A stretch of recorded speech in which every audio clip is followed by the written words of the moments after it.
Okay, welcome back to another video. In this video, we're going to be doing a review on the new Marshall Kilburn 3, which I've got in front of me here. This retails for £300, so it is relatively pricey, but we'll go through the design of it, the specs, give you a sound test, and I'll let you know what I think. So yeah, like design-wise, I really like this. I like all Marshall speakers, to be honest, but this one especially. It's kind of, similar design, obviously, as the other ones. It's made to kind of look like an amplifier. It's got a really nice kind of red velvety feel and look underneath the strap, which sits around the back, which is really nice. On the top, you've got a nice kind of slider for skipping things. You've got the 3 dials for volume, bass, treble, and then you've got that power switch thing, which is, they're all really tactile, really premium, really clicky, all kind of very satisfying to interact with. And then you've got that Bluetooth button on the left and the M Marshall button at the top, which we'll speak about a bit later. But yeah, then you've got a kind of leathery feel around the outside. You've got the USB-C port for charging at the back, and the nice grille at the front with the gold Marshall logo. So it's a really, really nice design. Marshall know what they're doing. This is one of the best designed and built speakers you can buy realistically. It's really nice. It's not too heavy either. It's 2.8 kilos, so it's still very portable with that strap on the back. It doesn't really feel like 2.8 kilos either. It feels much lighter than that. It's nice to just kind of carry around. Obviously, this is mainly an indoor speaker. It can be used outside, but it's mainly built for indoor listening, so it's very easy to just carry it between rooms and stuff like that. You don't really need to bring a charger either, because the battery life is insane, but we'll speak about that later. So yeah, spec wise, we've got one 4-inch woofer with a 30-watt Class D amplifier and two 2-inch full range drivers with 10-watt Class D amplifiers. So only 3 drivers here, the woofer and the 2 full range, but it's nice to have. You see a lot of the time, like the speakers, even in this price range, kind of like the Bose thing we just reviewed, you have a woofer and you have a tweeter and you have some passive radiators, but you don't have any full range drivers. So the woofer is kind of made to make up for that, and the tweeters do a bit as well, which isn't really right. I don't think that ever, it always worries me when you see that on a spec list, because you never get a proper representation of the sound. It's always just kind of, you're missing little bits here and there, and there's drivers that are being made to do parts of the sound that they probably shouldn't be. So it's nice here. Okay, sure, we don't have tweeters, but I think it's nice that we've got these full range drivers in there, because they make a big difference. It does actually have 360-degree sound, which is interesting. Supposedly with no dead zones. It's one of those speakers where you look at it and think, okay, there's no way it's got that, but yeah, apparently 360-degree sound all the way around. It's IP54, so it's like dust and water resistant, but I don't think it's not a good idea to have this around dust and water. Realistically, 54 isn't brilliant. I mean, it's better on the dust, but for that water as well, you might be able to splash it a little bit, but you don't want to leave it out in the rain. Definitely don't want to submerge it in anything. They say it's got a feature called dynamic loudness, which just keeps it clear at all volumes.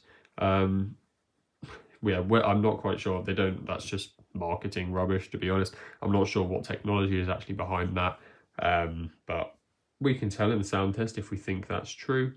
So you've got that M button at the top above the Bluetooth button. And it's not like a sport mode or anything like that. It's not BMW M button. It's the Marshall button. You can use it to program presets. So when you press it, that will put it into a bass mode or a treble mode or something like that. You can change it all in the app. I'll try and pop up a little video of the app on screen now, just so I can take you around it a little bit. But yeah, you've got those presets and equalizer presets in the settings. You can set up that M button so that when you press it, it changes the speaker into the bass mode without you having to open up the app and select it on your phone. So yeah, quite nice to have. Not quite sure how often you'd really use it, seeing as you've got the bass slider thing on the top anyway, so you can kind of use that. I mean, obviously the bass mode does add another level to it, but probably not really necessary. But yeah, it's nice to have. It doesn't take up much space, and you might find yourself using it if you played around with it a bit more. It's Bluetooth 5.3, which is nice. Not quite the newest. I think 5.4 is kind of the standard, but it does have Auracast, so it should be very good at pairing with other speakers. doing stereo pairing and all the rest of it. So if you had two of these, especially, you know, two of these in a corner of a room, you'd be getting really, really nice sound. It can function as a power bank as well, so you can charge your phone or off it, which is nice. You're probably just from the USB-C port at the back. And then the battery life is insane. I mean, it's 50 hours, supposedly, up to 50 hours. So I imagine that's probably around the middle volume, you know, 50% volume-ish, but 50 hours is crazy. I'm not sure I don't think I've ever even heard of a speaker going more than like 30 hours, unless I'm mistaken. So 50 hours is insane. Also gives you the freedom to use it as a power bank. A lot of the time speakers have power bank functionality, but you don't want to use it because you don't want to take away from its playtime. But if it's got that much, then feel free to charge your phone at the same time. It's probably not going to affect you. So that's really nice. And then it only takes 3 hours to charge from 0, and a 20-minute charge gives you 8 hours of playtime. It's kind of got that like fast charging feature built in, which we're seeing more often now. So 3 hours of charging will get you 50 hours of playtime, and 20 minutes will give you 8 hours. So like realistically, this thing's just like never going to die. Even if you use 50 hours of it and it dies at a party, 20 minutes will give you another 8 hours, like a full day basically. So for battery life, like there's absolutely nothing that tops this that I'm aware of. And then frequency range is 45 hertz to 20 kilohertz, relatively standard. Shame we didn't see it go all the way down to 40, but I guess we'll find out from the decibel app if it is. Maybe they're understating it, who knows. But yeah, we'll do a sound test now. We'll be playing royalty at 80% volume, and then I'll talk about the sound afterwards.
Okay, so sound test over.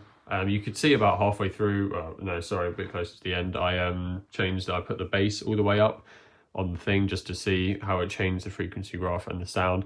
That is how I like to listen to this speaker personally, is just that bass dial all the way up. I don't like on the standard Marshall EQ, which is what it's on now. So yeah, it does pump the bass up a bit higher. I think it's safe to say that we're kind of getting below 45 hertz on the low end. You know, we're kind of spiking below 40 even really at some points, especially when you turn that bass dial up. And that's what I find really impressive about this thing.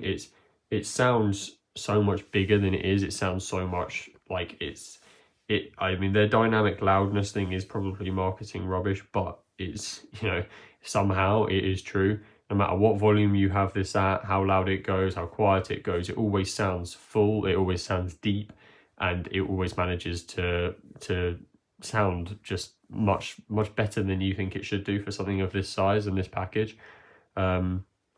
The bass is really thumpy, it's really clear, and it's all, but it still doesn't quite sound like a JBL, as in it's not quite as like, you know, party oriented. It's still very premium sound, it's still very clear, it still sounds very natural, but the bass is just stronger than you'd expect from something of this size. So it's really, really nice. It's one of the best speakers I've listened to in a long time, actually.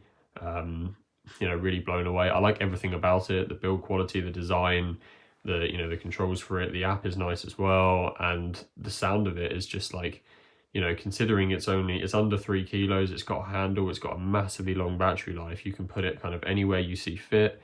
Don't have to charge it ever, really, basically, and it can pump out sound like that, you know, with properly deep, like less than 40 hertz bass.